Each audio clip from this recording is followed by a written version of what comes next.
We've made it about, I don't know, 60 yards, and part of my derailleur broke. Day 2. We're 40 miles in. It sucks having no gear. Redeeming quality is that I've ridden a fixed gear bicycle for years, so I'm very prepared for riding a single speed across Norway. That was pretty steep. I really thought I was done with this stuff. So I've actually done this before. In 2014, I climbed and skied American volcanoes the hard way. Men's Journal described Pedal to Peaks as record-setting. I still don't know what exactly that record was, but I know that bike packing up 50-something thousand vertical feet was the single hardest thing I'd ever done. I told myself I'd never do it again. Bike packing, Pedal to Peaks, here we go, let's go. So Lofoten is this chain of Norwegian islands above the Arctic Circle. We're trying to bike the length of this 350-mile archipelago in the winter, climbing and skiing mountains as frequently as possible along the way. We have a lot of stuff. Oh, hey, I didn't even see you coming. I'm Brody Levin. Welcome to today's edition of Pedal to Peaks Cribs. Let's start up here at the front at the power station. Oh, how silly of me, I haven't even cleaned up my mantle. You can see that on my mantle is a mantler from a moose. I want to show you my living room. This is a handmade leather couch. So we're gonna head to the next area, which is the master bathroom, which is kind of just wherever you want to go. I'm just glad I don't have to do this alone. Joey is some weird combination of skier, bike packer, professional mountain biker, and remote adventure cinematographer. I've met him exactly once. Feeling the burn? Feeling the burn. KT, on the other hand, has climbed and skied with me in Alaska, in Europe, and in the Rockies. I trust her as a ski partner, but she's pretty much never ridden a road bike. We're gonna be really wet. And then Brody's derailleur broke. I'm not gonna get my top 2. And I can't shift down.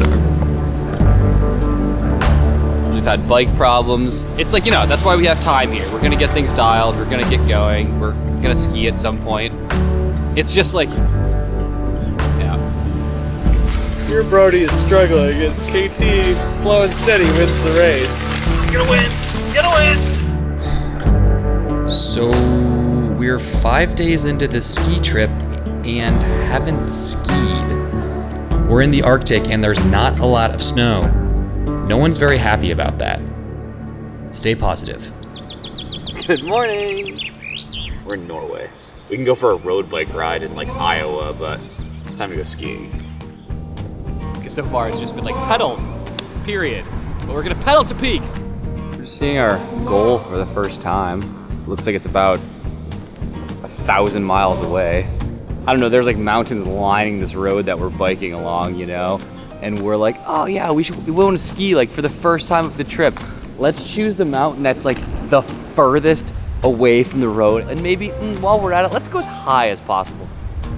So there it is. I think it's called Moisellen, highest peak in Lofoten. It just feels good to finally be on skis because we're so out of our elements on bikes. We are like not cyclists at all. The cars are sketchy.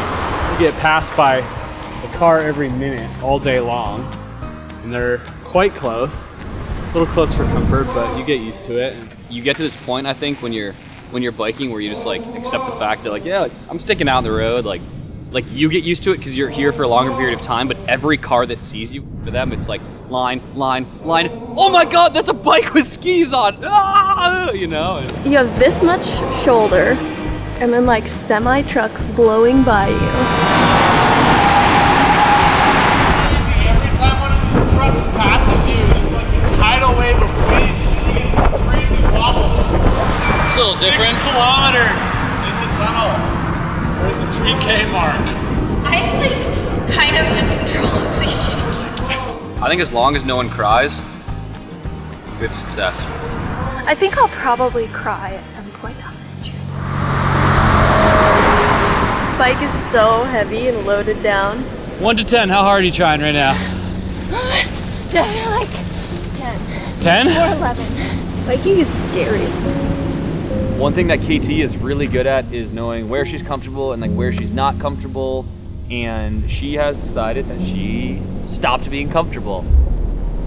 I just said we're not here to like stay within our comfort zone. Like we're here to step outside of it. But it didn't work. She's over it. Real quickly, this has become a 2-man trip. My friends are bailing on me, my bike has bailed on me. Was this just a bad idea? Now that KT's gone, I realize that I barely even know Joey. But we decide to make a final push and ride to the end of the peninsula on tired legs and exhausted spirits. My last hope is that there's snow there. We're at the end, last road in the last town that we just flew halfway around the world with the goal of reaching this. And there's no skiing.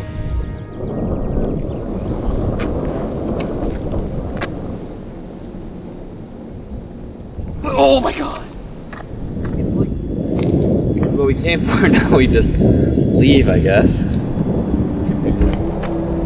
This has no purpose anymore. Like, I don't have a reason to be in Norway. I'm defeated, and we still have to ride back to the airport. But there's that humor, that are you kidding me feeling when everything conspires against you, when all you can do is laugh and keep pedaling. If it were easy, they'd call it Sufferfest. Out of that humor, we find a little hope, and all of a sudden, is this a bad joke? Turns into, we're ahead of schedule. You see that mountain? Everyone has their limits. We weren't running on fumes, our tank was empty.